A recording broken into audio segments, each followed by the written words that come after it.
stars show what we're made of. Don't you look back, lift your head up, shake the dust off, tell me what you're made of.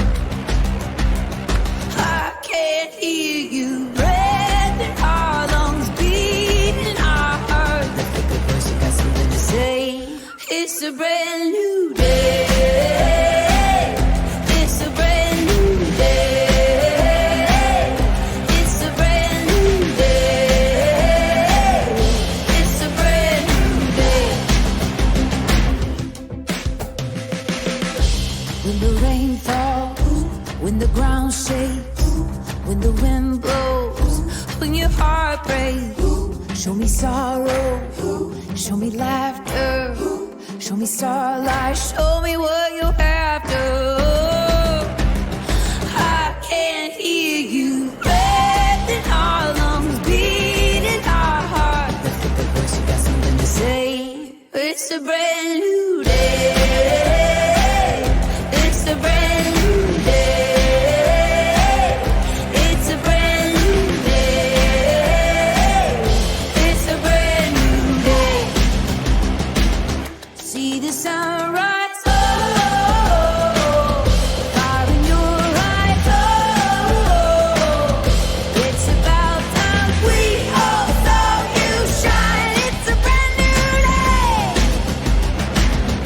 It's a brand new day. It's a brand new day. It's a brand new day. It's a brand new day.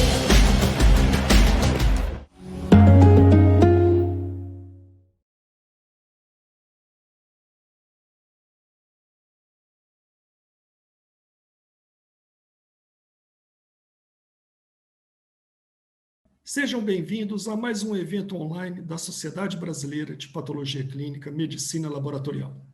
Meu nome é Leonardo Vasconcelos, sou diretor de ensino e o tema deste evento é A pandemia da Covid-19 continua e ainda estamos aprendendo. Este encontro virtual de sociedades médicas foi patrocinado pela empresa Abbott, que desde já agradecemos a frequente parceria. Este evento está sendo transmitido para o Brasil e países da América Latina, Chile, Colômbia, Argentina e México. Agradecemos às sociedades parceiras, Associação Mexicana de Patologia Clínica, Câmara Argentina de Laboratórios e Análises Bioquímicos e Sociedade Médica de Laboratório Clínico do Chile. O SARS-CoV-2, vírus causador da Covid, foi descoberto em dezembro de 2019 em Wuhan, na China. Meses depois, espalhou para vários países do mundo e tornou-se uma pandemia. Essa doença literalmente parou o mundo, e o mundo não é mais o mesmo. Seus efeitos estão sendo catastróficos, principalmente na área da saúde e da economia. Após um ano de pandemia, o número de infectados não para de subir. E durante esse período, a ciência evoluiu. O laboratório também evoluiu. Surgiram novos métodos, diferentes marcadores, diretos e indiretos. Vacinas foram criadas e aprovadas em tempo recorde. A vacinação já é realidade em boa parte dos países.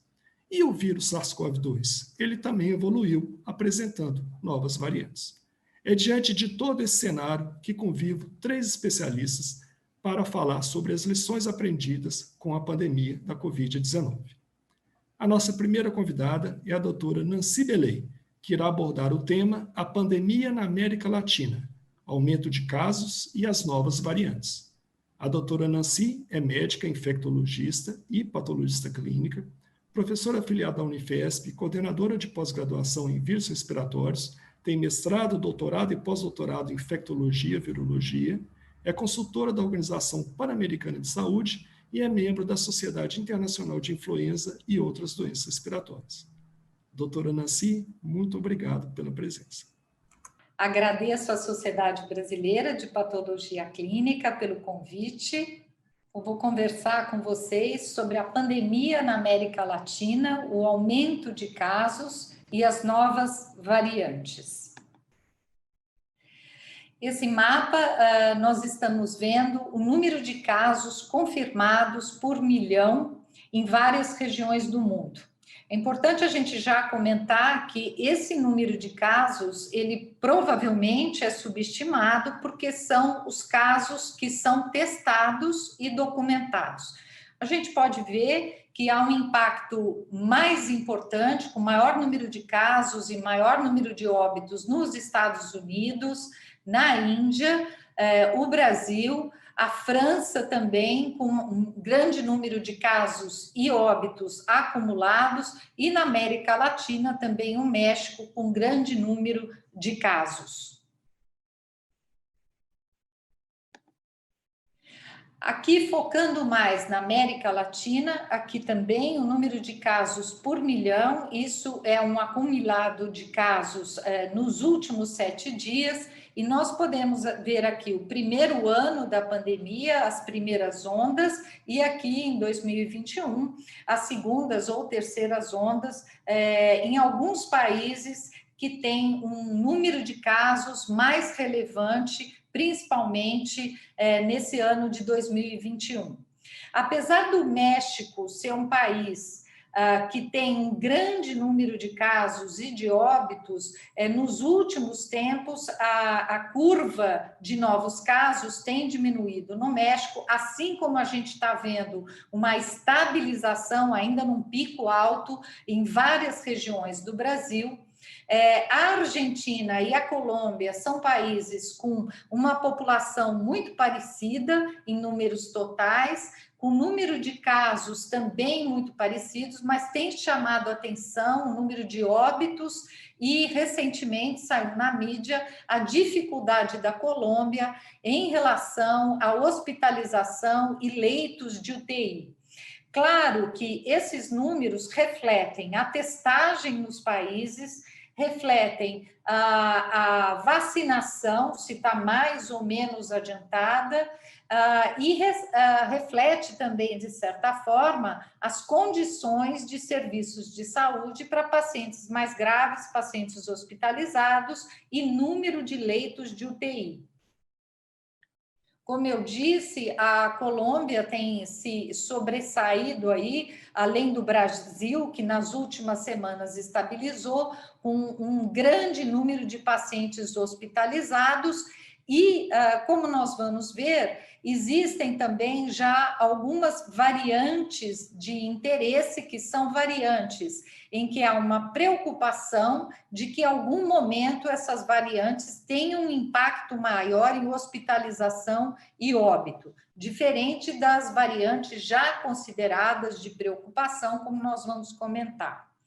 É importante também a gente comentar que, em termos de avaliação dessas variantes, nós temos que, considerando o mundo como um todo, o país que mais faz sequenciamento é a Islândia, com mais de 70% de todas as suas amostras testadas positivas, elas são sequenciadas. Em segundo lugar, a Austrália. E quando a gente vai ver a porcentagem de outros países, o Brasil tem uma porcentagem muito pequena das amostras consideradas positivas. A nossa testagem também não é uma testagem elevada.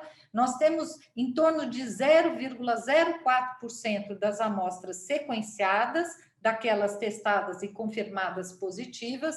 Quando a gente pega o México, isso é 0,2%. E quando a gente pega os Estados Unidos, que testam muito mais do que a gente testa, é em torno de 1%.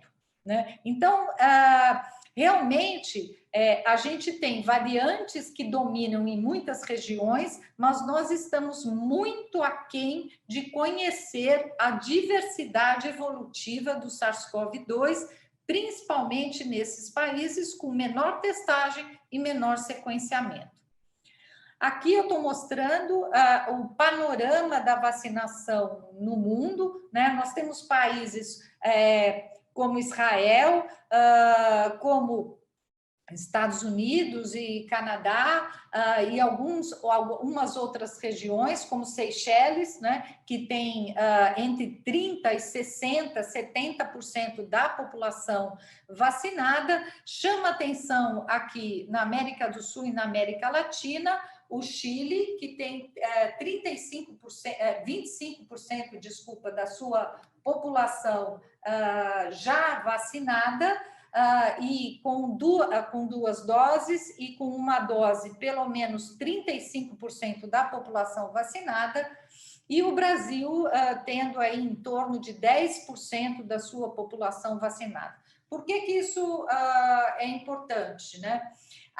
Quanto mais rápido a velocidade de vacinação, menor a transmissão, menor a chance de nós termos evolução viral no sentido de escape. Como vocês vão ver, isso é uma conta que envolve a taxa da população que já se infectou e que tem alguma resposta para as novas linhagens, para as novas variantes, a taxa da população que está sendo vacinada, a transmissão local e a velocidade da diversidade da evolução viral. Toda essa conta envolve na quantidade de indivíduos que nós vamos ter positivos e na transmissão na comunidade.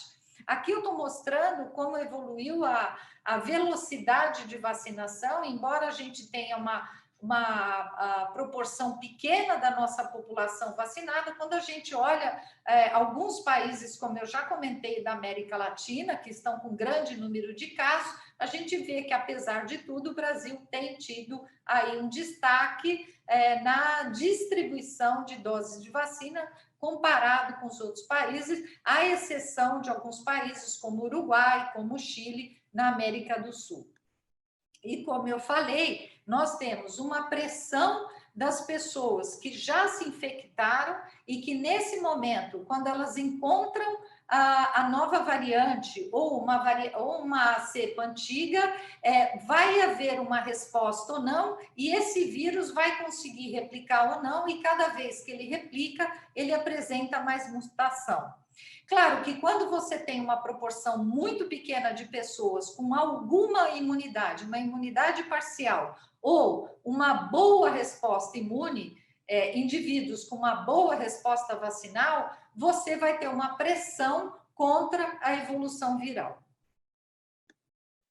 Muito bem, as duas formas que o vírus pode evoluir em termos de diversidade a relação entre os hospedeiros. Então, quanto mais transmissões, mais possibilidade de replicação e mais possibilidade de erro e mais possibilidade de ocorrência de novas variantes, que é o que a gente está mostrando nesse estudo aqui, nesse quadro, onde a gente mostra os diferentes vírus RNA e DNA. Os vírus RNA têm mais chance de sofrer mutação, e aqui está a escala de mutação desses vírus. Quanto mais nessa direção, maior taxa de mutação. E vejam, o SARS-CoV-2 é um vírus RNA de fita simples. Se a gente comparar com influenza, ele tem uma taxa muito menor de mutação, uma taxa de evolução muito menor, mas a hora que eu tenho uma transmissão que está nesse nível, eu tenho muito mais chance de evolução por conta de aumento da taxa de replicação e de mutação. A hora que eu diminuo a transmissão, eu diminuo a taxa de evolução do SARS-CoV, e isso fica em níveis muito mais próximos de outros vírus RNA que são mais estáveis.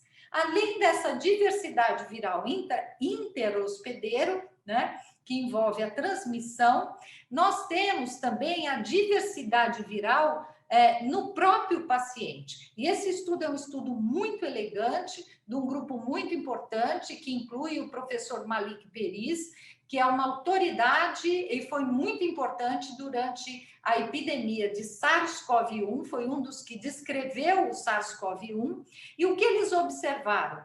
Que indivíduos, cerca de 10 pacientes imunocompetentes, onde eles foram avaliar a diversidade de diferentes SARS-CoV no mesmo paciente, e viram que no trato respiratório você não tinha vírus muito diferentes um dos outros, mas no trato gastrointestinal você chegava a ter distintos genótipos no mesmo paciente.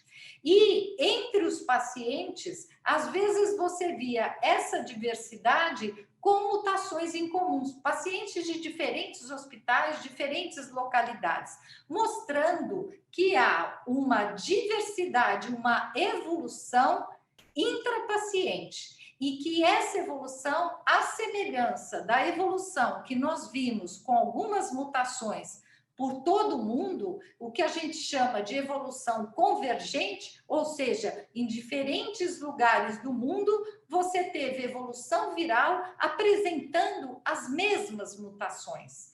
Isso acontecia também no trato gastrointestinal de pacientes com genótipos diferentes, apresentando mutações semelhantes de pacientes diferentes, de hospitais diferentes. Então, mostrando que isso também é uma possibilidade, principalmente naqueles pacientes que ficam mais tempo com o quadro infeccioso, pacientes mais graves, pacientes imunodeprimidos, e ainda nós conhecemos muito pouco desses reservatórios na espécie humana, por exemplo, no trato gastrointestinal, nos testículos, em outros tecidos, onde você pode ter uma evolução dessa diversidade viral. Muito bem. Essas foram as variantes que inicialmente os senhores conhecem, já foram documentadas, isoladas inicialmente no Reino Unido, na África, no Brasil, e aqui volto a discutir essa questão da evolução convergente, onde nós vemos que em pontos diferentes, mutações comuns ou de maior transmissibilidade ou de escape da resposta imunológica, elas surgem. E essa teoria da evolução convergente, ela foi documentada in vitro e in vivo. Como? Em experimentos onde você colocava em cultura de célula, você administrava soros monoclonais ou policlonais em diferentes diluições e você induzia, por exemplo, essa mutação que ocorreu naturalmente. E também com passagens seriadas em culturas de célula com uma concentração subótima de plasma imune. O que nós queremos concluir com isso? A hora que você tem uma população parcialmente imunizada, mas não devidamente imunizada, ou devidamente experimentada já por uma infecção por coronavírus, você tem uma parcial pressão imune. A parcial pressão imune pode induzir mutações. Por isso que essa corrida para vacinação é uma corrida importante. E por isso que nós estamos vendo a eclosão de variantes, principalmente em locais onde você tem muita transmissão e pouca população com alguma reserva imunitária. E a gente vê que mesmo variantes que tinham um comportamento acabam depois, devido à transmissão, adquirindo as mesmas mutações de outras localidades. Há várias variantes, é muito importante a gente continuar sequenciando. Aqui estou mostrando variantes de interesse, como eu citei, a da Índia, que já é considerada pela Organização Mundial de Saúde como uma variante de preocupação devido ao explosivo número de casos na Índia. Uma curiosidade interessante e lamentável, a Índia também foi o país com maior número de mortes na gripe espanhola. Então, agora a gente vê a Índia sofrendo aí com maior número de casos e mortes nessa nova onda do Covid-19. Algumas discussões em relação a essas variantes nessas localidades. Rapidamente se viu que havia uma maior transmissibilidade, por exemplo, quando se detectou a variante no Reino Unido. E no Brasil, esse é um quadro da Fiocruz, a gente vê que de fevereiro de 2020 até agora, nós observamos no início aqueles genótipos mais comuns e, de repente, no final do ano, a gente começa a surgir, aqui vocês veem em verde, a variante P1, além da P2, aqui, né, que é uma variante de interesse, e aqui a variante P1 de preocupação, e rapidamente nós notamos que grande parte dos genomas sequenciados, embora seja um número pequeno, são representados pela variante P1. E aqui eu estou mostrando as várias regiões do Brasil, notem aqui na região sudeste também, que eu vou mostrar alguns dados do estado de São Paulo, onde a gente tem dados mais rápidos e mais consistentes em relação a isso. Vejam como rapidamente essa variante com alta transmissibilidade, ela acaba tomando conta com a maior parte das amostras, e é o que eu estou mostrando aqui no estado de São Paulo, nessa cor em vermelho, os senhores estão vendo quando nós temos a variante P1 e aqui as outras variantes, a variante P2. Essa atualização é uma atualização de abril, e aqui nesse quadro aqui embaixo a gente mostra em azul a linhagem anteriormente que circulava, aqui a linhagem inicialmente descrita no Reino Unido, houve algumas detecções no estado de São Paulo, e aqui a P1, que é a primeira detecção no estado de São Paulo, lembrando que ela surgiu provavelmente em novembro, talvez um pouquinho antes, em Manaus, mas no meio de dezembro nós já tínhamos a primeira detecção no estado de São Paulo, e isso foi se elevando até chegar em torno de 64% no início de março, e aí nós fizemos uma avaliação na nossa universidade, que é um hospital terciário, onde a gente tem uma vigilância de profissionais de saúde e de pacientes hospitalizados, e o que a gente observou é que, semanalmente, a proporção em vermelho da variante P1 nos nossos pacientes, ela foi se elevando. Então, se a gente considerar que no meio de dezembro a gente teve a primeira detecção no estado de São Paulo, quando nós chegamos aqui na segunda quinzena de março, portanto, 12 semanas depois, 90% das amostras, tanto em pacientes que eram os profissionais de saúde com quadro leve, como pacientes hospitalizados, estavam infectados com a variante P1. E de uma semana para outra, a gente vê como acaba dominando. A maior parte desses pacientes são de diferentes áreas do município de São Paulo. Então, mostrando essa elevada transmissibilidade e rápida disseminação dessa variante pelo Brasil todo. Colegas de hospitais privados têm sequenciado e têm observado esse mesmo dado de mais de 90% dos pacientes infectados com a variante P1. Aqui mostrando que esses são dados do estado de São Paulo, não tem diferença entre os sexos, tem se relatado uma maior frequência de hospitalização e óbito em indivíduos com faixa etárias mais jovens, mas claramente ainda predomina nas faixas etárias de 50 a 79 anos, os casos de óbito, e predominando naqueles com comorbidade. As comorbidades são as mesmas que nós observávamos na primeira onda para pacientes com essa variante. Uma das discussões é se essa nova variante ou as variantes do Reino Unido, a variante descrita na África, teria uma maior carga viral. Esses dados ainda são dados difíceis de serem avaliados, porque normalmente, vejam, as casuísticas são pequenas, aqui são 641 pacientes, nesse estudo que mostrou uma carga viral maior, porém eram amostras de laboratório e não havia discriminação se eram doentes com quadro leve, quadro grave, dia de sintoma, o que pode ter um viés. Nesse outro estudo, eles viram um aumento discreto da carga viral e discutem também um viés de amostragem, e com a amostra P1, há o estudo da Fiocruz, que sugeriu não só a maior transmissibilidade, isso é claro, a possibilidade de reinfecção e uma maior carga viral.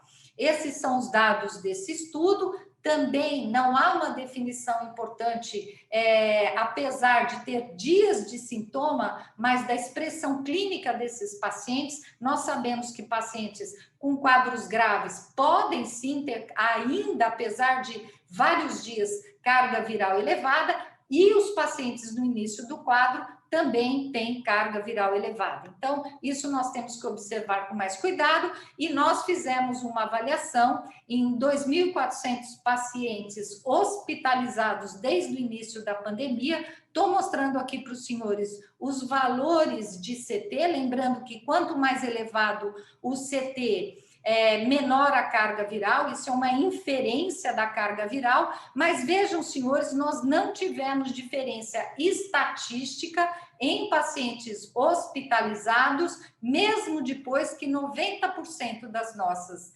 amostras eram de PU. Então, para nós, a carga viral inicial desses pacientes hospitalizados não houve uma diferença estatística. Quando a gente olhou os nossos profissionais de saúde, também não houve uma diferença estatística depois que nós começamos a detectar a P1.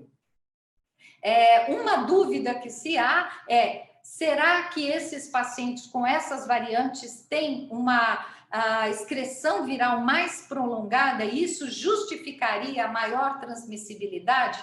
Esse estudo, que é o estudo mais recente que compara cultura com PCR, e publicado no New England, e mostra que depois de 12 dias, a grande maioria dos pacientes não tem cultura positiva, só que esses estudos internacionais, eles não incluíram as variantes das diversas localidades do mundo. O que a gente está observando no nosso serviço são dados preliminares.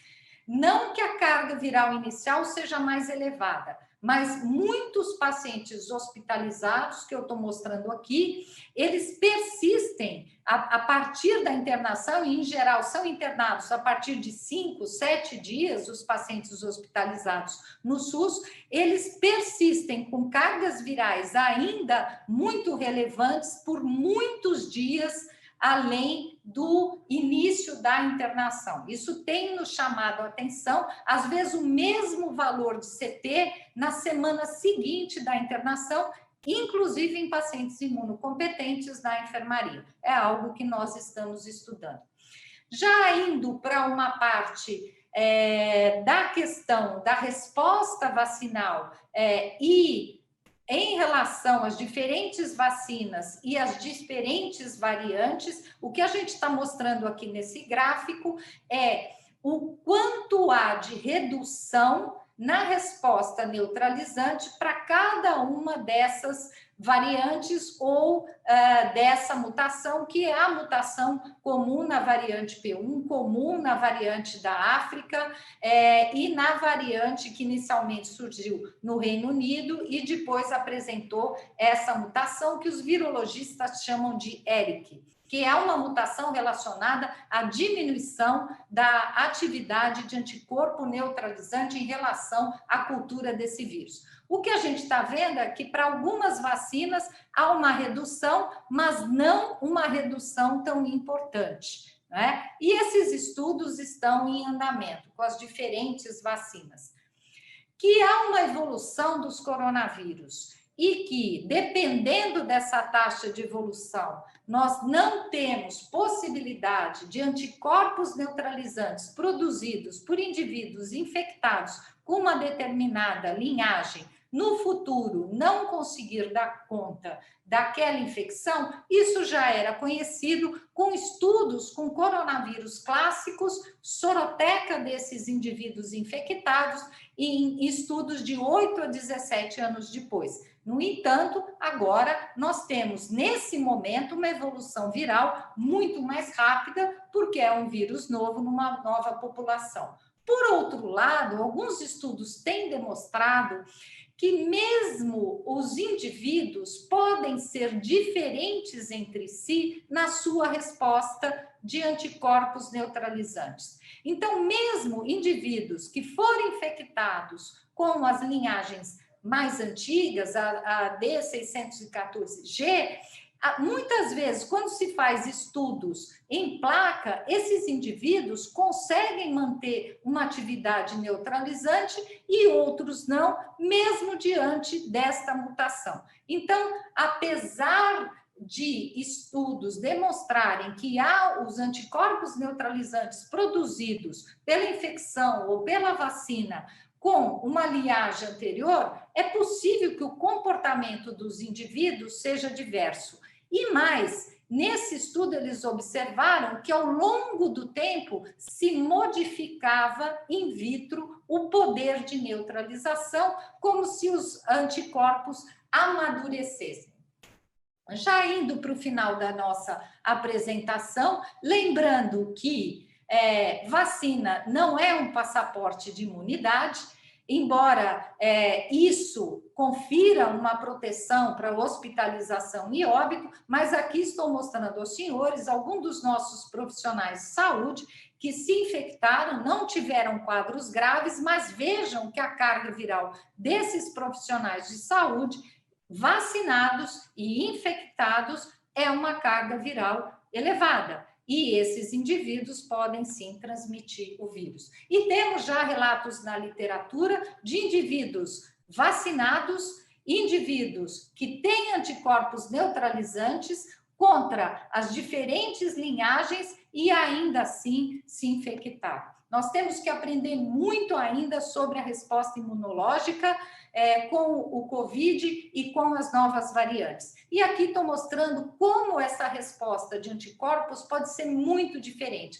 São 2 pacientes hospitalizados não vacinados, aqui está o limite de corte do teste da IgG anti-RDB, e vejam, aqui, nesse paciente com 36 dias, ele tinha um teste positivo e esse teste, ele ficou internado todo esse tempo, um paciente muito grave, ele foi negativando esse título de anticorpo. E aqui uma outra paciente hospitalizada, em torno de 29 dias de hospitalização, ela tinha esses níveis bem elevados, esses níveis foram caindo, ela recebe alta, vai para o ambulatório, os níveis começam a subir de novo e depois diminuem de novo. Então, nós vemos que há uma oscilação na produção desses anticorpos. Nós precisamos entender muito ainda sobre isso. E, concluindo, quanto maior a transmissão, maior a chance de surgimento de novas variantes por diversos mecanismos imunobiológicos. As respostas imunológicas às variantes são diferentes entre as vacinas, entre os vacinados e os previamente infectados. Para algumas variantes, diferenças imunológicas podem não afetar a eficácia vacinal. A ampliação da imunização populacional deve ser implementada o mais rápido possível para reduzir incidência, consequente replicação e surgimento de variantes. E enquanto vivemos em elevada taxa de ataque na sociedade e baixa cobertura vacinal, é fundamental a detecção precoce para isolamento e rastreamento de contatos, a fim de reduzir o impacto da pandemia. Algo que os meus colegas vão comentar nos ensaios diagnósticos nas próximas apresentações. Era isso, agradeço principalmente ao meu grupo de alunos que tem permitido todos esses estudos. Obrigada. Obrigado, doutora Nancy, pela brilhante palestra. Quanto mais a gente estuda, mais perguntas aparecem. Convido agora o doutor Carlos Eduardo dos Santos Ferreira, que falará sobre o tema Exames Laboratoriais da Covid-19. Dr. Carlos Eduardo é o atual presidente da Sociedade Brasileira de Patologia Clínica e Medicina Laboratorial, médico, patologista clínico, mestre e doutor em medicina pela Unifesp, gerente médico do Laboratório Clínico do Hospital Israelita Albert Einstein e gestor médico do Laboratório Central da Escola Paulista de Medicina da Unifesp. Doutor Leonardo, inicialmente gostaria de agradecer a apresentação, falar que é um prazer participar mais um evento da nossa Sociedade Brasileira de Patologia Clínica e Medicina Laboratorial, parabenizar a doutora Nancy pela excelente apresentação e também deixar minha saudação a todos os conectados, tanto aqui do Brasil como dos colegas da Latinoamérica. Eu vou projetar os meus slides. O tema que eu vou abordar são sobre os exames laboratoriais na Covid-19, um ano de pandemia da Covid e ainda continuamos aprendendo. Desde o primeiro diagnóstico até os dias de hoje, muito se avançou no diagnóstico laboratorial da Covid-19, tanto o diagnóstico laboratorial, quanto também o diagnóstico que contribui para o segmento do paciente crítico, aí, com vários exames laboratoriais envolvidos na monitorização desse paciente hospitalizado. Essa vai ser minha agenda nesses 15 minutos, um desafio muito grande, falar sobre testagem e os diferentes testes em um espaço curto de tempo. Eu vou focar em uma frase que ficou marcada do diretor da Organização Mundial de Saúde: testar, testar, testar. Vou abordar rapidamente o vírus, para a gente ter um entendimento em relação aos diferentes testes disponíveis para a prática clínica. Vou trazer os principais grupos de testes e trazer algumas perspectivas futuras. Essa frase do diretor-geral da OMS, Tedros Adhanom, testar, testar e testar, virou mais ou menos um mantra na estratégia do combate ao coronavírus. Como a doutora Nancy colocou de forma brilhante, a gente tendo a informação da confirmação diagnóstica, a gente pode fazer o isolamento precoce desses pacientes, diminuir a transmissão e achatar as curvas de casos, aí principalmente nos países em que a circulação do vírus é bem grande. Mas é importante testar e testar com qualidade. Não adianta a gente solicitar exames sem uma indicação correta e sem um momento correto no paciente adequado. Tá? Então, é importante a gente ter isso em mente, é importante a testagem em massa, mas com critério. Então, coloco aqui, indicação correta, a gente ter uma coleta segura em ambiente adequado por profissional capacitado, levar em consideração sempre informações em relação ao transporte e conservação dessa amostra, que são fundamentais para a garantia da qualidade analítica do exame. Procedimento analítico, né? E todo o procedimento deve ser validado dentro de um laboratório clínico. A gente tem uma geração de um laudo, esse laudo é importante porque ele faz com que a gente tenha uma informação para poder a gente interpretar. Então, a interpretação correta do teste é fundamental também para a tomada de decisão. Aqui no Brasil, a gente tem algumas regulamentações que devem ser seguidas aí no âmbito laboratorial, em todas essas fases consideradas no teste de laboratório, as fases pré-analítica, analítica e pós-analítica.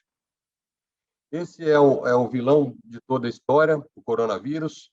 É um vírus RNA, como a doutora Nancy trouxe. Ele tem no seu envoltório diferentes conteúdos proteicos que foram utilizados para desenvolvimento dos testes, aí principalmente dos testes sorológicos, e é lógico aqui o conteúdo do material genético, os testes de detecção direta, o material aí do RNA.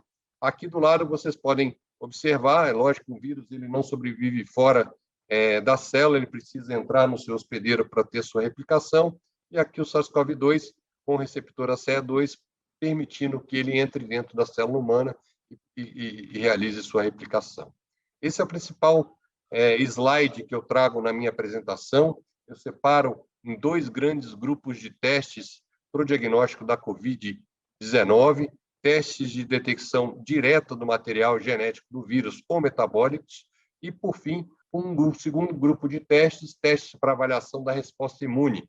Essa é a resposta imune, tanto uma resposta celular ou uma resposta humoral. Tá? É lógico que a gente tem grande parte desses testes que ficam em âmbito de pesquisa e outros testes que até deixaram já de serem utilizados. A indústria diagnóstica trabalhou bastante nesse último ano, a gente aprendeu bastante com a utilização desses diferentes testes e a gente ainda continua aprendendo no curso da pandemia.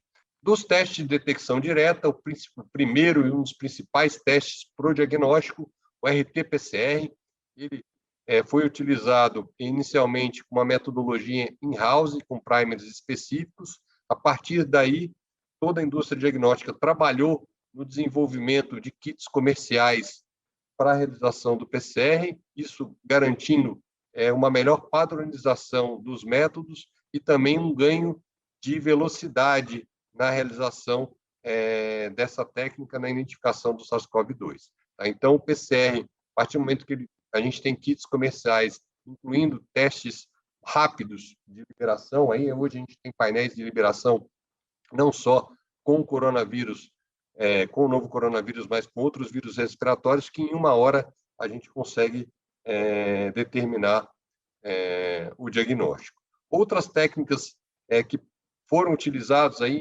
mais em âmbito de pesquisa, aqui eu coloco as duas, o NGS, né, o sequenciador de última geração, é uma técnica que é utilizada dentro do laboratório, alguns laboratórios clínicos disponibilizam dessa tecnologia, eles permitem também a identificação do SARS-CoV-2. O grande problema dessa técnica, essa técnica você consegue ganhar uma escala, o grande problema é o tempo de processamento dessa amostra, que é muito prolongado. Outra técnica também que já é utilizada dentro do laboratório clínico, para outros parâmetros laboratoriais, é a espectrometria de massa, também que foi utilizada por alguns laboratórios na identificação do SARS-CoV-2, aí sim identificando tanto a parte proteômica ou metabolômica do vírus. O grande problema dessa tecnologia é o preparo da amostra, é um preparo mais demorado em relação às outras técnicas. Duas técnicas derivadas da técnica de PCR, aí coloco derivadas que não são consideradas a mesma tecnologia, é o LAMP ou IONIA, são amplificações isotérmicas, tá? A IONIA usando enzima.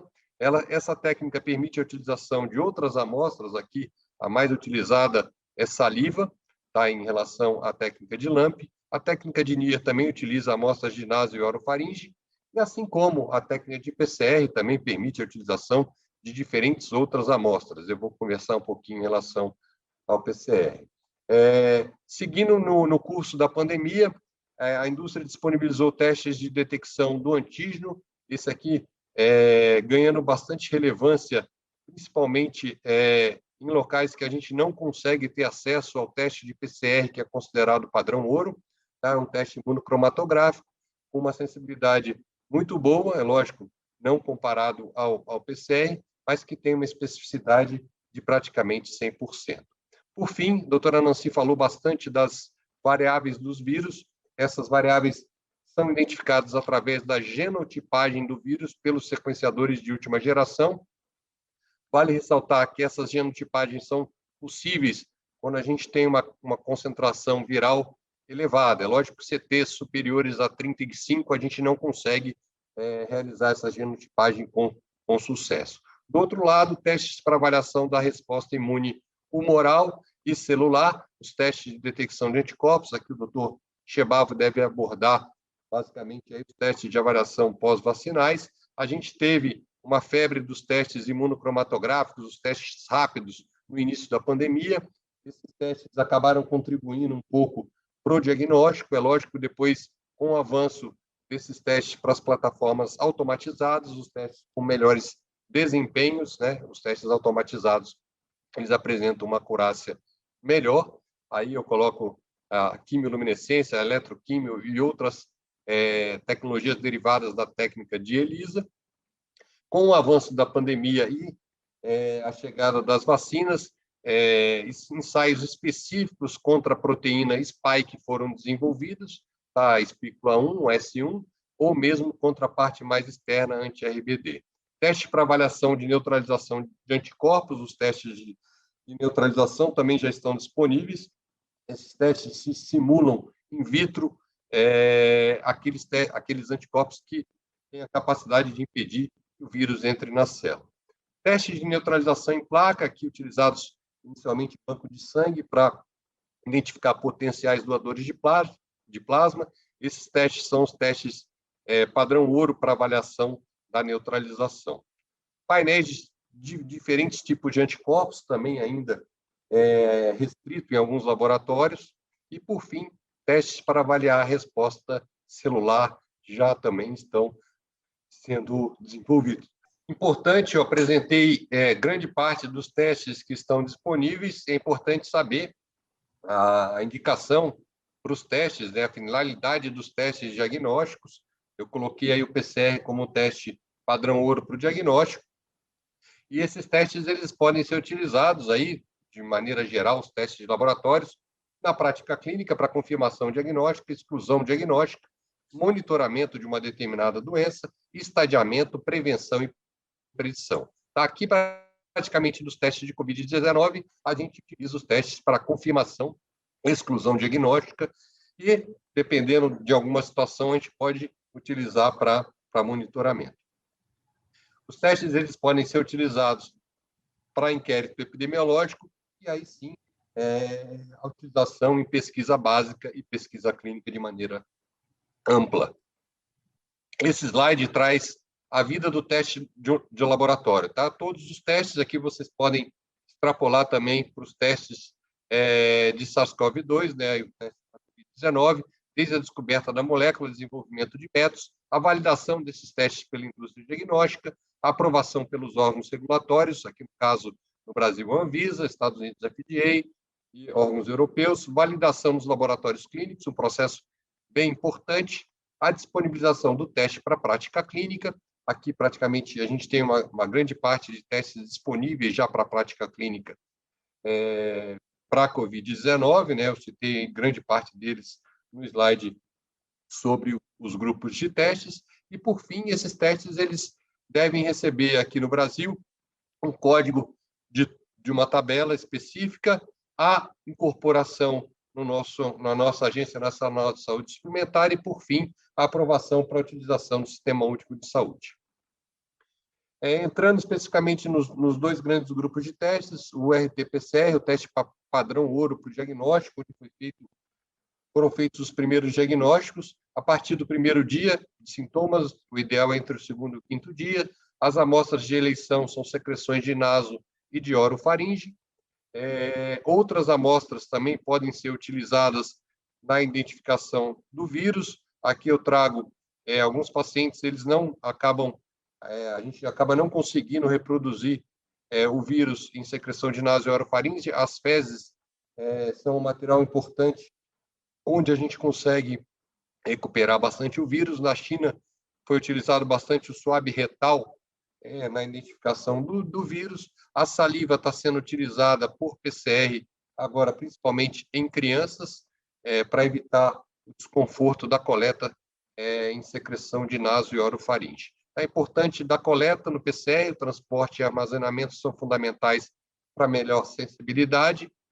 Em média, o teste fica positivo de 14 a 21 dias, como a doutora Nancy mostrou também, e a gente consegue documentar. Esses PCRs eles podem persistir até por quase 60 dias em alguns pacientes, tá? 60 até 80 dias. Interrogo também, dependendo até a latência desse vírus em alguns pacientes. A questão do CT, é importante falar que quanto maior o CT, menor a concentração da carga viral, uma medida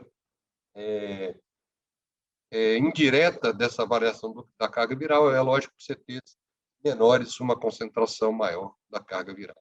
Essa é uma publicação minha com um grupo da América Latina sobre rotina diagnóstica, né, mostrando a importância do PCR no diagnóstico de fase aguda, tanto para indivíduos sintomáticos quanto assintomáticos. Aí eu já trago um ponto importante que eu coloquei. Na ausência do PCR, o teste de antígeno é um teste que ganha bastante espaço na identificação dos pacientes com a doença aguda. Para a detecção de anticorpos, aqui só alguns slides para falar dos testes de detecção indireta. A indicação para diagnóstico é bem restrita a utilização dos anticorpos, só serve para aqueles pacientes que não conseguiram o diagnóstico de fase aguda. Aí sim a utilização da detecção de anticorpos para o diagnóstico em partes mais tardias. É lógico também aí, com a chegada das vacinas, a utilização da detecção dos anticorpos na avaliação pós-vacinal, que está sendo bastante discutida e vai ser discutida na próxima apresentação. A indicação da detecção de anticorpos aí com uma relevância maior na avaliação epidemiológica aí para o entendimento da disseminação da infecção pela Covid-19. Os tipos de anticorpos, né? Eu citei anticorpo neutralizante, é importante a gente alertar que não existe somente anticorpo neutralizante. O nosso organismo ele produz os anticorpos contra as diferentes frações proteicas do vírus, né, principalmente no envoltório do vírus, e esses anticorpos eles podem não ter função de neutralização. E aí eles são produzidos apenas no processo fisiopatológico da doença, no envolvimento dessa cascata inflamatória. Agora, aqui nessa figura A, aí sim, o ponto mais importante são aqueles anticorpos que têm a capacidade de impedir que o vírus entre na célula humana.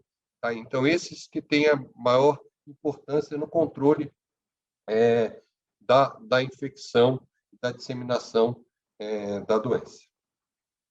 Aqui eu trago de forma mais ilustrativa o coronavírus com a parte mais externa, a proteína spike. Nessa proteína spike que foram desenvolvidos os ensaios que avaliam respostas pós-vacinais. A fração mais externa do vírus é a fração RBD. Então, a gente tem anticorpos antiproteína S, anti-RBD bem específicos e anticorpos, a pesquisa dos anticorpos neutralizantes que avaliam de forma in vitro uma avaliação dessa impedição de que o vírus entre na célula. Existem também testes que ainda não estão disponíveis para a prática clínica, ainda estão em fase de aprovação por órgãos regulatórios. São testes que podem vir a ser úteis, que são testes de avaliação de resposta celular. Tá? Esses testes de avaliação de resposta celular são baseados através da detecção do interferon gerado por linfócitos estimulados. A gente deve aguardar, e aí em breve pode ser que a gente tenha novidades sobre esses tipos de testes. Esse imbróglio em relação a testes de anticorpos neutralizantes pós-vacinais, eu vou deixar para o doutor Shebab abordar com mais detalhe.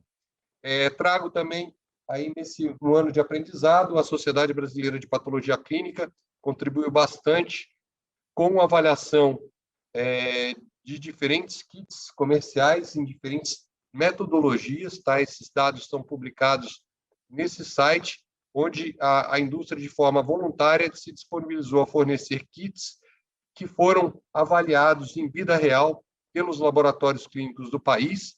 Tá? Laboratórios públicos e privados participaram dessa validação e revalidação de alguns kits.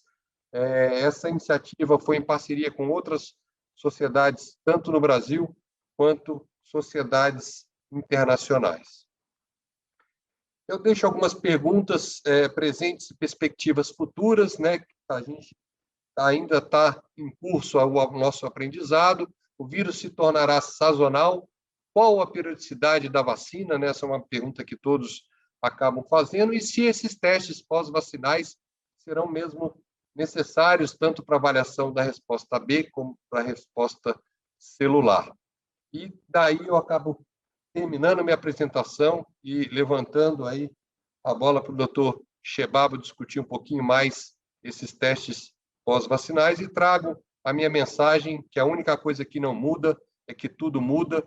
É uma frase bem antiga aí de Heráclito, de 505 a.C., que traz um pouquinho dessa nossa realidade. A gente está aprendendo a cada dia no curso da pandemia. Obrigado, doutor Carlos Eduardo, pelas belas palavras. E convido agora o doutor Alberto Shebab, que irá abordar o tema tipos de vacinas e resposta imunológica, o que sabemos até agora. Dr. Alberto Shebab é médico infectologista, diretor médico do Hospital Universitário Clementino Fraga Filho, da Universidade Federal do Rio de Janeiro, gerente de relacionamento médico do DASA, Diagnósticos da América, e é o atual vice-presidente da Sociedade Brasileira de Infectologia. Dr. Shebab, muito obrigado. Olá, pessoal. Eu agradeço em nome da Sociedade Brasileira de Infectologia o convite da Sociedade Brasileira de Patologia Clínica e Medicina Laboratorial. Dou as boas-vindas aos brasileiros e aos colegas da América Latina que vão nos acompanhar aqui nessa apresentação. Vou compartilhar a tela com vocês. A gente vai falar um pouco sobre tipos de vacinas e resposta imunológica. O que a gente sabe até agora? Tem muitas dúvidas, né, ainda. muitas questões que ainda não estão respondidas. Antes de a gente entrar diretamente no assunto, é importante a gente entender, né, em relação ao vírus, como os anticorpos eles vão ser produzidos e ser direcionados para o SARS-CoV-2. Então, basicamente, né, a gente tem alguns antígenos, né, desse vírus. O principal, como o Dr. Carlos Eduardo já comentou, é a espícula, né, que é o que faz a ligação do vírus com o receptor da célula humana. A maior parte dos anticorpos produzidos, que tem capacidade de inibir ou de neutralizar a ligação do vírus com a célula humana, são direcionados para a espícula. Outro antígeno bastante utilizado para a produção de anticorpos é o nucleocapsídeo. Então, o antígeno nucleocapsídeo é utilizado em alguns métodos sorológicos que têm sido utilizados desde o início da epidemia, né, da pandemia. Os primeiros testes sorológicos estão relacionados a exatamente a presença do nucleocapsídeo, né, antinucleocapsídeo. As vacinas, na grande maioria, vão também induzir a produção de anticorpos contra a espícula, né? Então, a produção de anticorpos anti-espícula ele é importante tanto na resposta vacinal, e a avaliação dessa resposta vacinal ela pode ser mensurada de alguma forma, e foi mensurada principalmente nos estudos, né, de vacina, na imunogenicidade, em relação aos anticorpos anti-S. Dentro da espícula, a gente tem uma região que é uma região muito bem caracterizada, né, que é a RBD, que é a porção do Receptor Binding Domain, que é exatamente aquela porção, né, mais conservada, em teoria, do vírus, né, e que vai se ligar ao receptor ACE2. A doutora Nancy já colocou em relação às mutações, né, e às variantes que ocorrem exatamente nessa porção, e aí a gente tem também a importância em relação tanto aos testes sorológicos quanto à eficácia das vacinas. Esse quadro é basicamente um resumo das principais vacinas que a gente tem no Brasil e no mundo, de uma forma geral, sendo utilizadas, né? A vacina da AstraZeneca, desenvolvida inicialmente pela Universidade de Oxford, né? O país produtor, inicialmente, foi o Reino Unido. Aqui, em termos de eficácia, os estudos mostram, né, com o espaçamento entre as doses, com 12 semanas, uma eficácia chegando a 82,5%, já com fase 3 concluída, foram mais de 11 mil pessoas testadas, né, a vacina aplicada em 2 doses, com conservação de 2 a 8 graus, e o mais importante, né, é a tecnologia, é uma tecnologia também nova, né, que usa um vetor viral, o adenovírus de macaco, um adenovírus que causa infecções normalmente em macacos, que é retirada toda a capacidade replicante desse vírus e incluído no seu interior o RNA mensageiro da espícula, né, do SARS-CoV-2, levando, então, a informação para que haja uma produção desse antígeno pelo organismo humano, e aí, então, a estimulação de produção de anticorpos anti-espícula, anti-RBD, anti-espícula, principalmente, do SARS-CoV-2, carreado por esse vetor viral, por esse adenovírus de macaco. A Coronavac, que é uma outra vacina bastante utilizada aqui no Brasil, produzida inicialmente na China, né, desenvolvida na China. Os estudos de fase 3 concluídos ainda aguardam a publicação em revista indexada, a gente tem apenas o pré-print, já publicado, mas ainda não em revista indexada, mostrando, né, esse é o principal dado, que foi o estudo aqui do Brasil, uma eficácia de 50%, mais ou menos, 51% de redução para casos leves e 83,7% de eficácia para redução de casos graves. Foram 13 mil pessoas testadas, a maior parte delas profissionais de saúde, também em 2 doses, com intervalo de 14 a 28 dias. Idealmente, a vacina tem sido realizada entre 21 a 28 dias, conservação também de 2 a 8 graus, e é uma plataforma bastante conhecida em relação às vacinas de uma forma geral, né? É uma plataforma que usa o vírus inativado. A gente sabe que a imunogenicidade dessa vacina, principalmente nos estudos de fase 2, que foram realizados na China, mostraram uma capacidade de produção de anticorpos inferior às demais vacinas e principalmente inferior à produção de anticorpos causados pela infecção natural.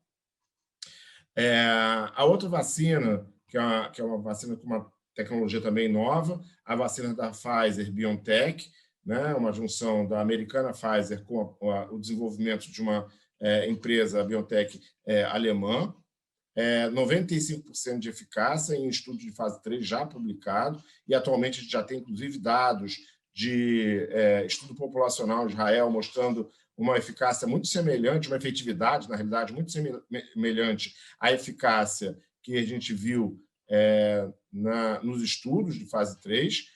Foram 43 mil pessoas testadas nesse estudo, mais de 43 mil pessoas testadas, ela aplicada em 2 doses, com intervalo de 3 semanas.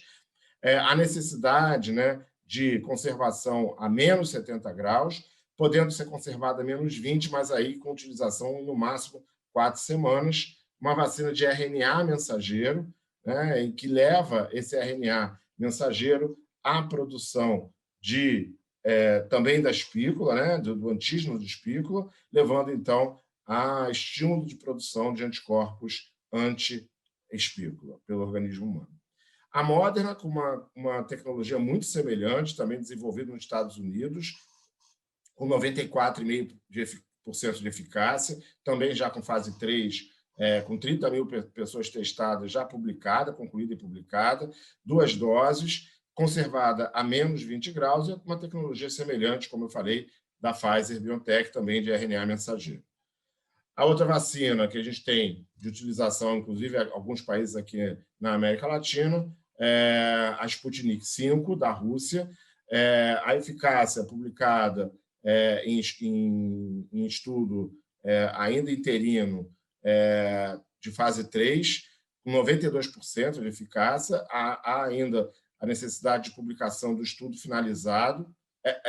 Agora, essa semana, ou basicamente há alguns dias, né, a publicação de alguns questionamentos em relação a esses estudos, né, alguns dados desses estudos precisam ser referendados, publicado na Lancet essa semana. Foram 40 mil pessoas testadas nesses estudos de fase 3, são 2 doses, e ela utiliza também vetor viral, mas diferente da vacina da AstraZeneca e Oxford, ela utiliza um vetor, o adenovírus humano, 2 adenovírus humanos, na realidade. O adenovírus 5 na primeira dose e o adenovírus 26 para a segunda dose. Intervalos de 3 semanas, a vacina é conservada também a 2 a 8 graus, isso é uma grande vantagem dela, né? E utilizando uma técnica semelhante à da AstraZeneca e Oxford, porém, né, com essa capacidade, com essa diferença de ser um adenovírus humano e com diferenças entre a primeira e a segunda dose. A segunda dose, que usa o adenovírus 26, tem alguns problemas, né? Principalmente em relação ao questionamento da Anvisa, pela possibilidade de presença de vírus replicantes nessa segunda, do adenovírus 26, utilizado nessa segunda dose, e também uma dificuldade maior de produção dessa segunda dose, em alguns países, inclusive, com dificuldade para vacinar a segunda dose, já tendo vacinado a primeira dose aqui na América Latina. E a última vacina que eu trouxe para vocês é a Janssen, dos Estados Unidos, né, desenvolvida nos Estados Unidos, também uma vacina de vetor viral, que usa adenovírus 26. A grande vantagem dela é que ela usa uma única dose, né, ao invés das outras, diferente das outras todas as vacinas que usam 2 doses. Ela teve uma eficácia de 66% de casos para casos moderados e 85,4% para casos graves, também com fase 3 concluída e publicada, envolvendo 40 mil pessoas voluntários testados. Então, essas são as vacinas que a gente tem, basicamente 3 que utilizam vetor viral, na grande maioria delas, todas elas adenovírus, né? E as vacinas de RNA mensageiro e uma vacina Coronavac, a vacina de RNA, de vírus inativado. Existe uma outra vacina chinesa, da Sinopharm, que utiliza vírus inativado também, que é resultados bastante semelhantes à da Sinovac, né, que é a Coronavac, produzida aqui no Brasil, né, pelo Instituto Butantan e também pela Sinovac e exportada para alguns outros países aqui na América Latina. Em relação à resposta imune, né, vacinal, a gente sabe que o SARS-CoV-2 utiliza a espícula, como a gente já falou, para se ligar ao receptor ACE2 da célula humana, e essa porção RBD, né, da espícula se liga ao receptor ACE2 e permite essa entrada do vírus na célula humana. Os anticorpos que conseguem bloquear essa ligação, eles não vão permitir ou tentam impedir, né, que o vírus entre na célula humana e se multiplique. A maior parte, como a gente já mostrou, das vacinas estimula a produção de anticorpos anti-spike, anti-S, com exceção da Coronavac, né, e de outras vacinas de vírus inativado, que vão estimular a produção de anticorpos contra diferentes antígenos virais. Mas a gente sabe que nos estudos, né, de fase 2 e mesmo de fase 3, a maior parte dos anticorpos, o estímulo principal de anticorpos, mesmo nas vacinas de vírus inativado, é a produção de anticorpos anti-S. Tem um estudo do Chile que mostrou que a produção de anti-N ela aconteceu apenas em 17,4% dos voluntários entre 18 e 59 anos e 20% para voluntários acima de 60 anos. Então, é uma produção muito baixa de anticorpos anti-N. De novo, a maior parte da produção de anticorpos de resposta imunogênica se deu pela produção de anticorpos anti-S. Os testes disponíveis que a gente tem basicamente as pesquisas de IgM e IgG, como o Dr. Carlos Eduardo já mostrou, que vão detectar, podem ser direcionados para a detecção tanto de anticorpos anti-N ou anti-S. E, obviamente, vai depender do kit utilizado, da metodologia utilizada, né? A vantagem dessas pesquisas, desses anticorpos, dessas sorologias, é diferenciar as classes de IgM e IgG, né? E os anticorpos anti-S ou anti-RBD são os que têm maior especificidade e que, eventualmente, podem detectar resposta vacinal, porque as vacinas, como a gente já mostrou, vão levar à produção de anticorpos especificamente anti-S. Então, os anticorpos anti-N não devem ser utilizados para a detecção de resposta vacinal, uma vez que esses anticorpos não são estimulados pela vacinação ou são muito pouco estimulados, como nas vacinas de vírus inativado. Uma outra metodologia são os anticorpos totais, que vão detectar anticorpos anti-N, que vão detectar anticorpos IgM e IgG maduros, mas sem diferenciação de classe de anticorpos. Elas têm uma sensibilidade e especificidade bastante importante, principalmente para doença natural, para infecção natural, né? Mas, como a gente já comentou, não servem para avaliação de resposta vacinal. Então, quando a gente usa, né, IgG e IgM, anticorpos totais, né, como sorologia, elas vão servir basicamente para detecção de resposta de infecção natural, mas não podem ser utilizados, não devem ser utilizados, né, para avaliação de resposta vacinal, né, e isso tem sido feito, às vezes, de forma errada, interpretado de forma errada por algumas pessoas na hora de solicitar e interpretar resultados de sorologia. O outro tipo de teste que a gente tem são os anticorpos neutralizantes, que vão detectar um teste funcional que vão detectar a capacidade desse anticorpo, né, anti-RBD, de se ligarem na porção RBD do vírus, né, e inibir a ligação com o receptor ACE2 da célula humana. Então, é um teste funcional que mimetiza essa inibição de ligação, né, da célula, do vírus à célula. Então, a ideia é avaliar a resposta protetora de anticorpos tanto após a infecção natural quanto após a vacinação.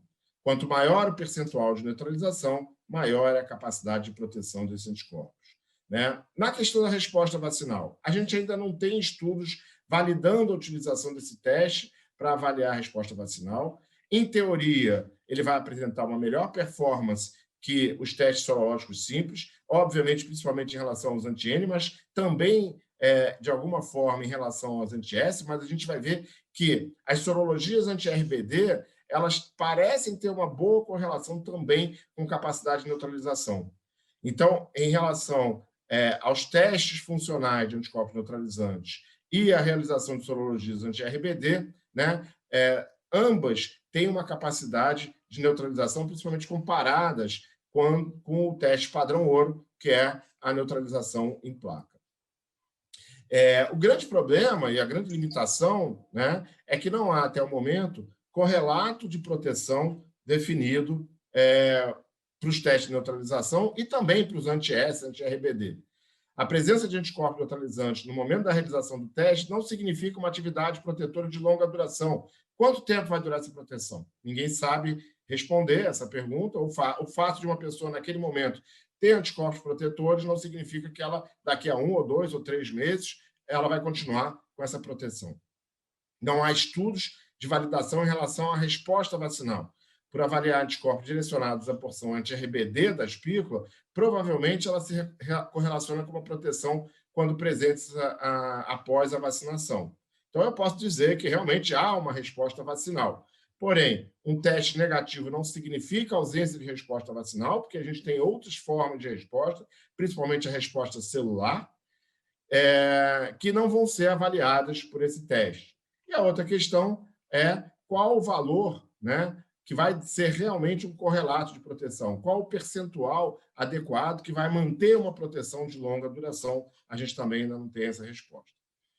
Um estudo, né, uma proposta, na realidade, de correlato de proteção, foi publicada recentemente em pré-print por um grupo bastante importante, né? E aí a gente tem aqui o Stanley Plotkin, Peter Du, várias pessoas que são bastante reconhecidas, com uma proposta de avaliação de neutralização, de correlato de proteção em relação aos anticorpos, tanto neutralizantes quanto RBD. A proposta é avaliar a eficácia de vacina em estudos, uma vez que não é mais possível, na grande maior parte dos países, utilizar estudos comparativos com placebos de vacina, porque ele passa a ser antiético a partir do momento que eu tenho vacinas liberadas e grande parte da população, ou boa parte da população em alguns países, já sendo vacinadas, né, com vacinas que já têm registros, já são registradas e já são eficazes comprovadamente em reduzir risco de doença e de mortalidade. Então, não tem mais como eu fazer estudo de comparação com placebo e eu vou ter que comparar eficácias de vacina.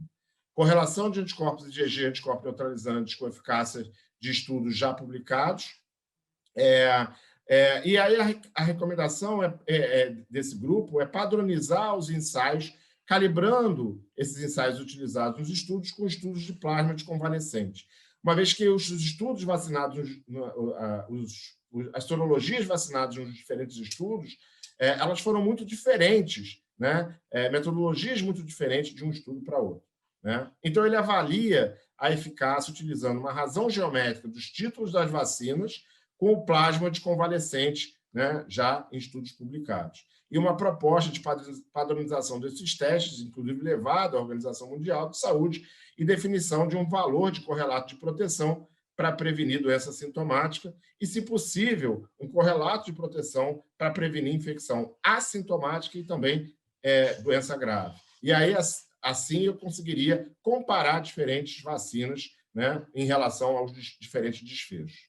E ele mostra aqui, né, que quando ele usa essa proposta de correlato de proteção, utilizando a eficácia, a sorologia, né, utilizada no estudo, dividida com a razão, né, em relação ao plasma de convalescente, e comparando com as eficácias demonstradas, ele mostra que nos estudos utilizando anticorpos neutralizantes, né, ele consegue alguma correlação em relação a essas eficácias. As vacinas de menor eficácia tiveram também uma menor razão de presença de anticorpos neutralizantes, e as vacinas de maior eficácia tiveram uma melhor razão, né, de estudos dessa razão.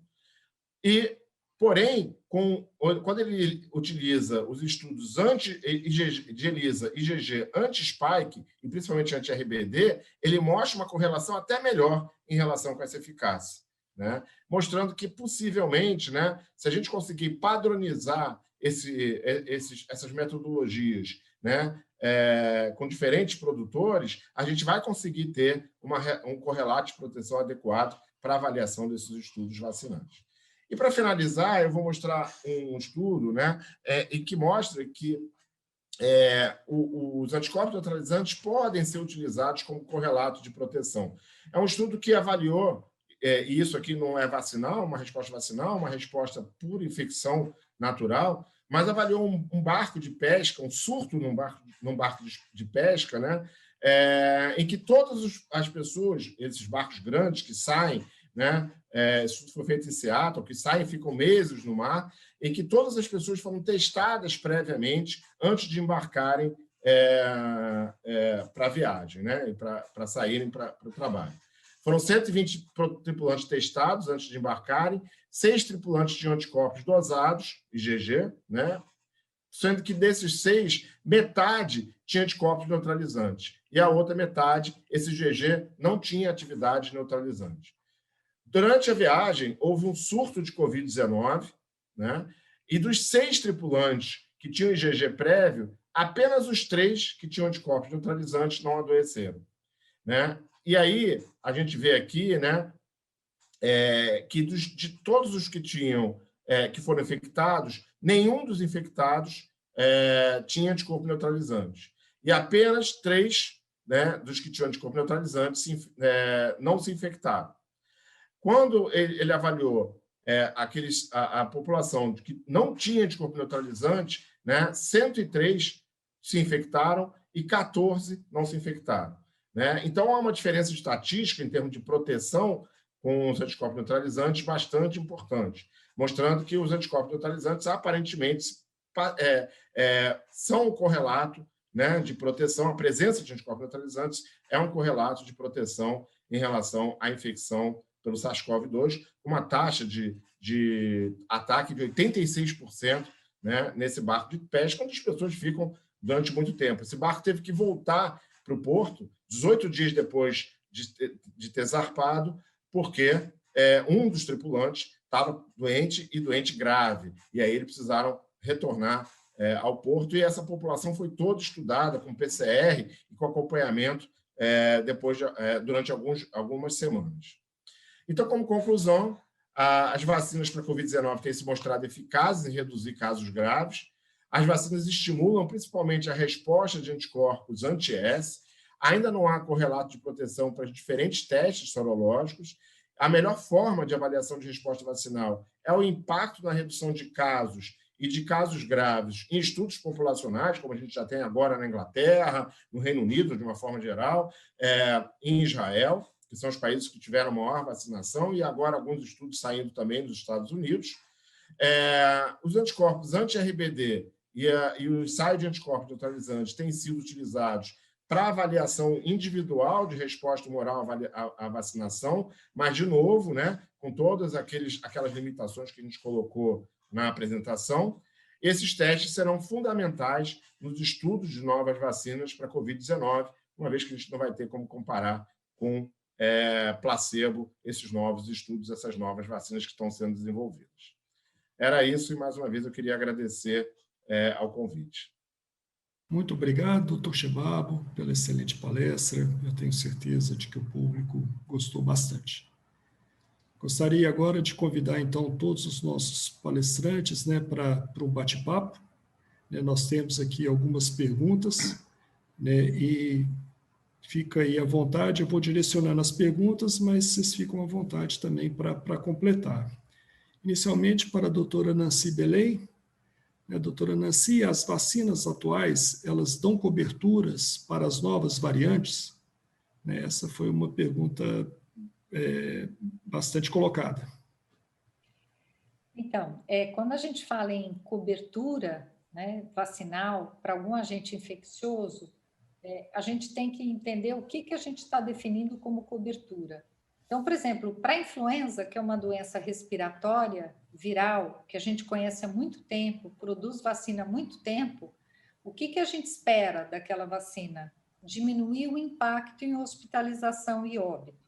Quando a gente tem uma aderência importante da população anualmente, a gente nota que, mesmo havendo mutações e diferentes cepas de influenza, você tem uma redução de hospitalização e óbito. Então, eu estou usando esse modelo porque o coronavírus é uma doença respiratória viral.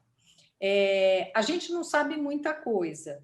Então, a gente não sabe, como o Shebabo colocou, quanto tempo vai durar essa imunidade, como a gente mede o tempo que ela vai durar, e a gente não conhece muita coisa ainda da imunidade celular, como a gente conhece para a influenza. Então, existem já dados mostrando que há eficácia dessas vacinas, maior ou menor, com as variantes. Aí a tal história de combinar o jogo com os russos. O vírus continua circulando. Aquilo que eu coloquei, quanto mais transmissão, mais chance de mutação. Então, nós precisamos avançar na vacinação, porque eu vou ter muito mais resistência para esse vírus.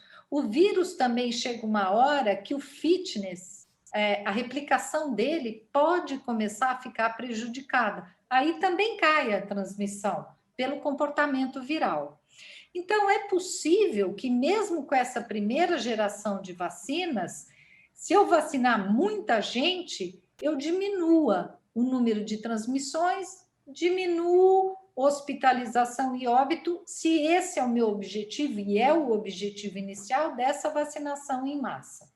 Agora, vem novas gerações de vacinas, não sabemos como vai ser a evolução viral, e também nós não sabemos as diferentes respostas nas diferentes faixas etárias populacional. A gente só tem dado de estudo clínico, que é uma coisa que nós vamos ter que observar ao longo do tempo. Então, essa conta final que vai dizer como é que vão ser os próximos tempos. Nós já estamos há 1 ano da pandemia. Como é que vai ser daqui 1 ano? A gente só não pode esquecer uma coisa. Eu mostrei um mapa que a vacinação anda mais rápida em alguns países e muito mais lenta em outros. E muitos países não vão ter condição de vacinar e as viagens internacionais vão aumentar. Então, a chance de nós termos cepas de países pouco vacinados é grande, com o retorno das viagens internacionais. Então, tudo isso vai entrar na conta final. Verdade. Estamos aí nesse cenário de incertezas, né? Com muito mais perguntas do que propriamente ditas respostas. E daria para fazer uma previsão de como é que ficaria um cenário mais otimista ou mais pessimista para o próximo semestre, pensando aí nos países da América Latina, justamente aí com a cobertura vacinal e essas novas variantes? Olha, essa previsão, eu acho que vai ser possível a gente ter alguma antecipação daqui a 8, 12 semanas. Por que eu estou dizendo isso? Porque hoje, que nós estamos conversando aqui, os Estados Unidos determina que não é necessário usar máscara por indivíduos vacinados. Daqui 8 a 12 semanas, nós vamos poder assistir, num país que está avançando na vacinação, mas que tem muita política de alguns locais e de indivíduos e de grupos anti-vacina, como essa conta vai se comportar. E aí nós vamos poder entender, no nosso meio, nos países da América Latina, que ainda não avançaram muito na imunização, e se tiverem um comportamento de não uso de máscara, o que vai acontecer? Eu acho que a gente vai poder antecipar, e eu digo daqui 8 a 12 semanas, porque normalmente as epidemias, independente de qualquer resistência, elas têm uma elevação, um pico, e, em geral, em torno de 3 meses, a gente tem um ciclo evolutivo dessas doenças virais respiratórias. E para o corona não vai ser diferente. Vamos ver o que vai acontecer lá e a gente vai poder antecipar. Perfeito. Doutor Carlos Eduardo, uma pergunta aqui também bastante frequente em relação ao teste de antígeno, né? Caso ele seja positivo, se teria uma necessidade de realizar o RT-PCR, né, para confirmação diagnóstica? Essa é uma pergunta bastante frequente, principalmente agora que a gente está ampliando a utilização do teste de antígeno, pela característica do teste, né, por ser um teste que não dependa de muita tecnologia, né? A gente é um país bem grande, a gente tem nossas dificuldades de acesso em relação à testagem por PCR. O teste de antígeno vem com uma excelente alternativa para a identificação dos pacientes, principalmente aqueles pacientes que estão sintomáticos ou mesmo nos pacientes assintomáticos, para identificar aqueles pacientes que possam estar realmente replicando aí o vírus, transmitindo o vírus para a população. E por ser um teste imunocromatográfico, um teste rápido, um custo menor, ele está bastante disponível já país afora. E é um teste que tem uma sensibilidade muito boa comparado ao PCR, principalmente nos casos que tem uma concentração viral maior, aí eu coloco sensibilidades próximas a 90%, aí é lógico, dependendo da carga viral, essa sensibilidade aumenta, e uma especificidade aí praticamente de 100%. É difícil falar 100% em medicina, mas em grande parte das validações de vários laboratórios pelo país, não foi identificado nenhum caso de resultado falso positivo com o antígeno. Então, a gente pode dizer de forma bastante segura que um teste positivo para antígeno não necessita de uma confirmação por RT-PCR. Tá? Então, de forma bem objetiva em relação à pergunta.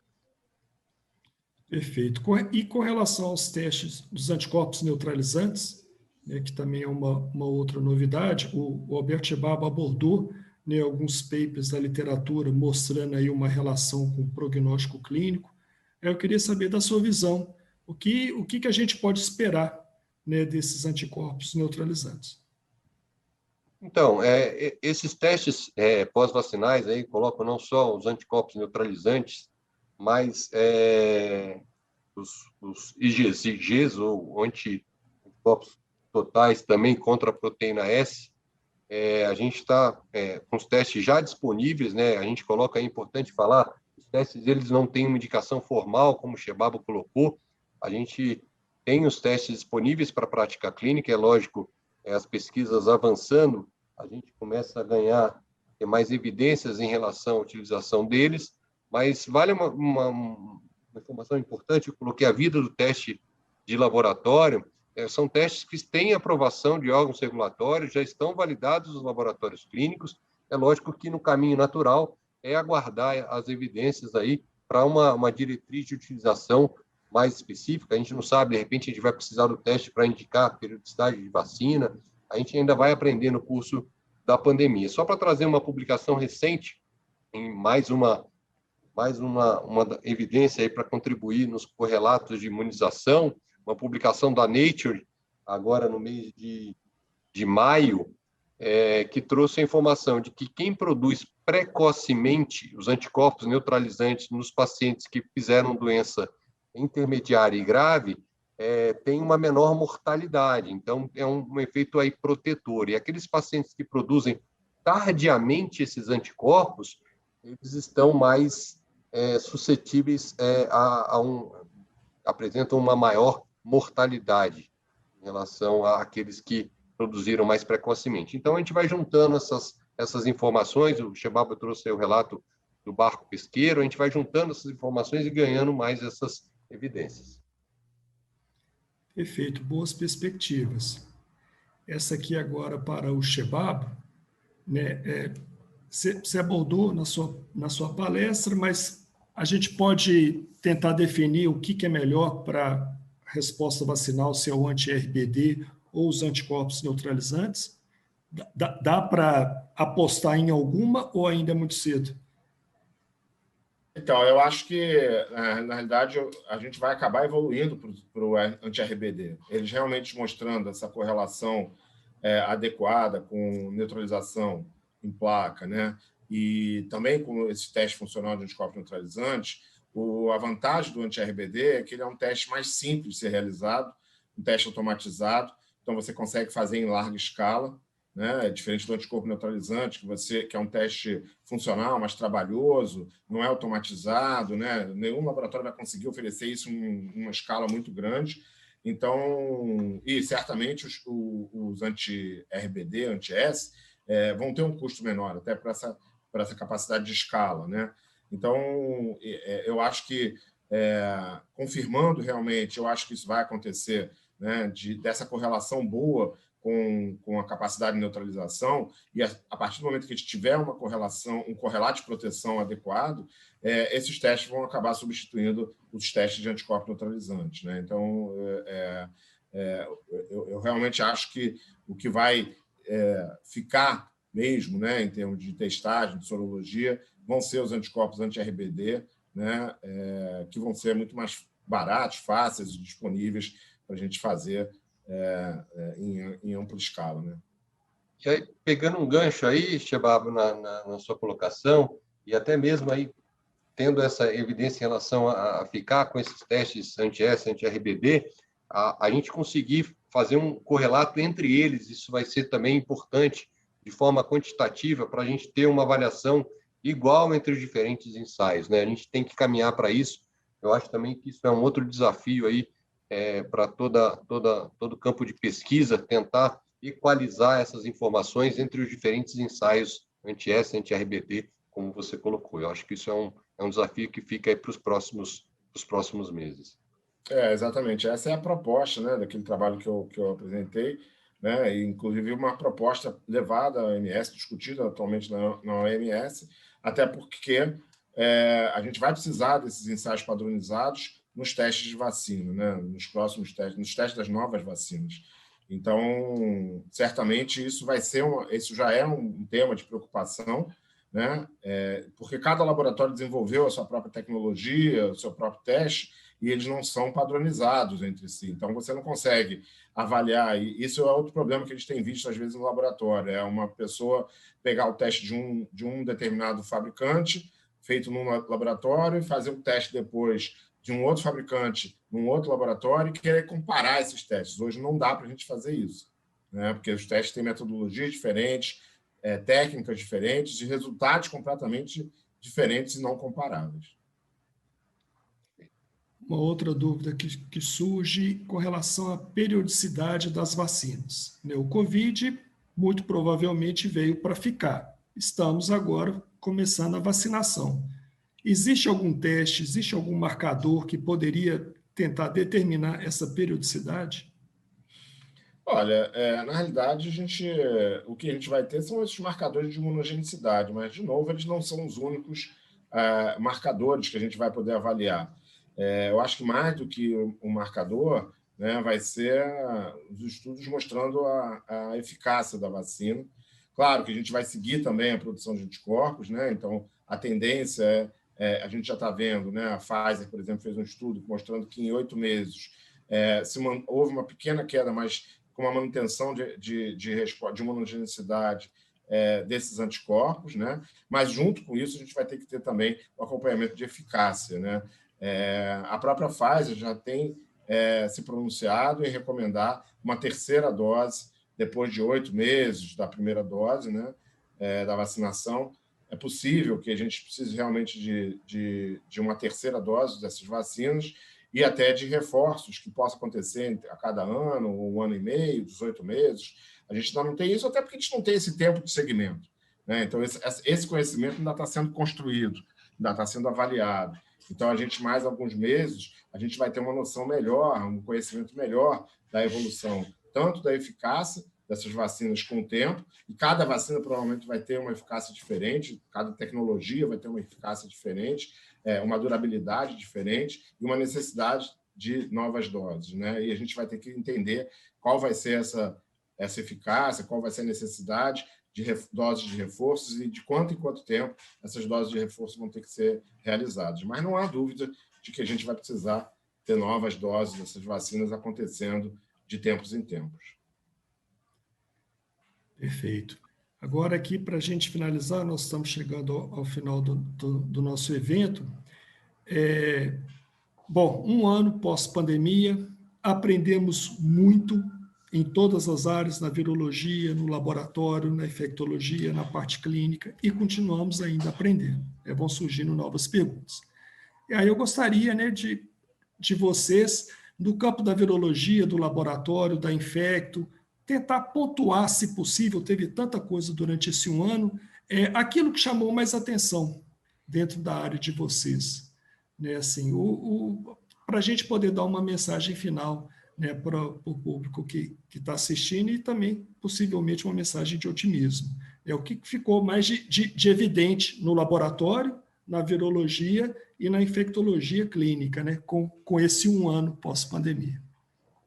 Vamos começar com a doutora Nancy. Bom, acho que depois desse ano de pandemia, né, para nós que fazemos virologia, a gente vinha se preparando para uma pandemia de influenza e a gente foi surpreendido por essa família de vírus, com essa intensidade e essa diversidade da doença. A gente tem muito que aprender ainda. Ficou o dado positivo da rapidez da produção de vacina e de vacinas com eficácias elevadas, algo que a gente não conseguiu ainda com influenza. Por outro lado, fica um desejo de que a gente consiga avançar em plataformas de tratamento para vírus do tipo RNA, porque nós vamos ter que enfrentar no futuro outras epidemias e pandemias de vírus zoonóticos, a grande maioria vírus RNA. E em termos de tratamento, a gente precisa ainda evoluir muito. Então, tenho o otimismo e tenho o desejo de que a ciência possa evoluir nesse sentido. Com certeza. Carlos Eduardo, na parte do laboratório.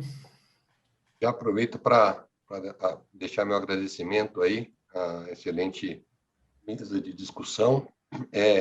A parte do laboratório, assim como a Nancy colocou em relação ao vírus e o avanço rápido das vacinas, né, a eficácia das vacinas, a gente, do campo de vista da medicina laboratorial, quantidade de testes que foram desenvolvidos em um curto espaço de tempo, aquele meu slide, ele trouxe mais ou menos o teste de detecção direta e indireta. Eu acho que isso foi um grande avanço aí da medicina laboratorial, a grande contribuição para a pandemia, desde o PCR, agora com a discussão em relação aos anticorpos neutralizantes, aos ensaios pós-vacinais. A gente está aprendendo ainda no curso dessa pandemia, trazendo aí analogia em relação à influenza que a Nancy trouxe. A gente nunca tinha dosado o anticorpo para doença respiratória, a gente começou a dosar agora, a gente está aprendendo a utilidade desses anticorpos em uma doença nova, como foi colocada, né, que nos pegou de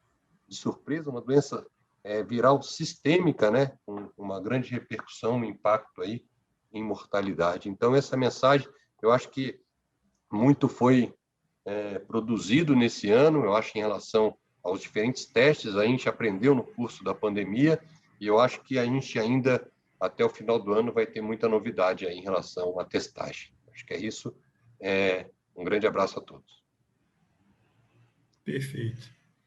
E Shebabo, no campo da infectologia clínica, o que mais marcou depois desse um ano?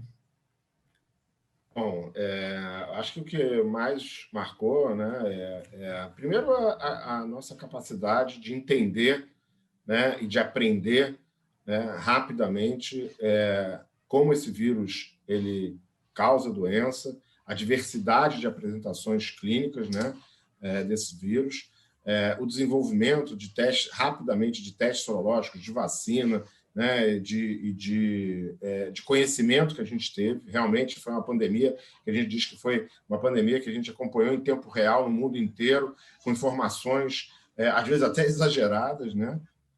Mas a gente aprendeu bastante, a gente conseguiu aprender rapidamente quais são as drogas que funcionam dentro da infectologia, né? A gente teve as dúvidas em relação ao tratamento, reposicionamento de drogas, a gente rapidamente conseguiu entender o que realmente funcionava, o que não funcionava, drogas que foram alçadas ao estrelato rapidamente, que depois desapareceram em termos de capacidade de realmente conseguir mudar, né, a característica, a evolução da doença. Mas a gente tem, em pouco tempo, desenvolvimento de anticorpos monoclonais, que hoje já estão disponíveis, inclusive aqui no Brasil, para a gente começar a utilizar com alguma resposta, com uma boa resposta, antivírus, como a gente já tem aqui no Brasil, que ainda não é a droga que a gente gostaria, né, com a eficácia que a gente gostaria, mas certamente, e agora a gente já tem algumas drogas sendo desenvolvidas e estudadas com uma promessa muito grande de eficácia. Então, eu acredito que em mais alguns meses a gente já tenha drogas eficazes, bastante eficazes, para reduzir e mudar a característica dessa doença.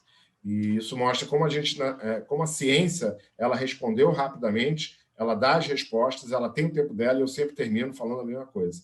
Não adianta apressar a ciência tem o tempo da sua resposta, mas a resposta sempre vai vir pela ciência. Tá? De novo, eu queria agradecer a todos, agradecer a participação aí junto com a Nancy, Carlos Eduardo, com você, Leonardo, né, na moderação, e, de novo, agradecer a SBPC e a Abbott essa oportunidade de participar desse evento. Perfeito. Nós que agradecemos, doutora Nancy, doutor Carlos Eduardo, doutor Alberto Chebabo. Estamos chegando ao final. Agradecemos novamente a empresa Abbott pelo patrocínio deste evento e principalmente a vocês que nos assistiram no Brasil e nos demais países da América Latina. Aproveito a oportunidade para convidá-los a acessar o nosso site sbpc.org.br e conhecer os nossos próximos eventos para 2028. Um forte abraço e muita saúde.